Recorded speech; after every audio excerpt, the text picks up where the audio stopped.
Bonjour à tous.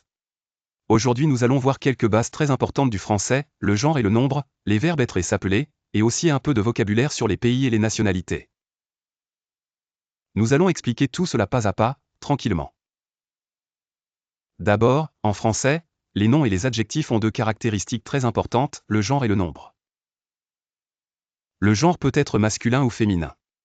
Par exemple, on utilise souvent les articles le ou un pour le masculin, et la ou une pour le féminin. Par exemple, un garçon, le livre, masculin, mais une fille, la maison, féminin. Le nombre peut être singulier ou pluriel. Singulier signifie une seule chose, une maison, un étudiant. Pluriel signifie plusieurs, des maisons, des étudiants. Au pluriel, on utilise souvent les ou des. En général, pour former le féminin, on ajoute simplement e à la forme masculine. Par exemple, il est grand devient elle est grande. On voit que l'adjectif change un peu. Autre exemple, il est français devient elle est française.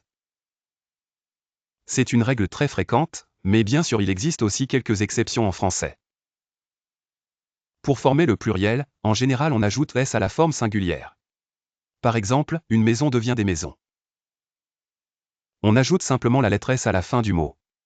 Autre exemple, un étudiant devient des étudiants. Attention, quand on parle de plusieurs personnes ou choses, les adjectifs aussi prennent souvent s. Par exemple, ils sont grands ou elles sont grandes. Maintenant, parlons des pronoms personnels sujets et du verbe être. En français, il est très important d'utiliser les pronoms comme je, tu, il, elle, nous, vous, il, elle, sauf si le sujet est déjà clairement présent. Par exemple, on dit je suis, tu es, il est, nous sommes, vous êtes, ils sont. Ce sont les formes du verbe être au présent. Regardons quelques exemples simples, je suis française. Cela veut dire que la personne parle de sa nationalité. Autre exemple, vous êtes espagnol. Ici, on parle à plusieurs personnes. Un autre verbe très important est le verbe s'appeler, qui sert à dire son nom. Par exemple, je m'appelle, tu t'appelles, il s'appelle, nous appelons, vous appelez, il s'appelle. Regardons des exemples, je m'appelle Marie. Ou bien, mes parents s'appellent Paul et Lucie. Ce verbe est très utilisé pour se présenter. Maintenant, voyons un peu de vocabulaire, les pays et les nationalités. Par exemple, la France français, masculin, et française, féminin. L'Espagne espagnol espagnol. L'Italie italien italienne. Le Portugal portugais portugaise. Le Maroc marocain marocaine. Par exemple, on peut dire, Paul habite en Espagne, il est espagnol. Ou bien, Maria et Catarina sont portugaises. Quand on parle de plusieurs personnes, on ajoute généralement s, Julien et Pierre sont français. Marie et Anne sont françaises. Un point important, quand on parle d'une langue, on utilise la forme masculine de la nationalité. Par exemple, en France, on parle français. Ou bien, Marie parle japonais. Ici, français et japonais sont des langues. Enfin, parlons rapidement de l'alphabet français.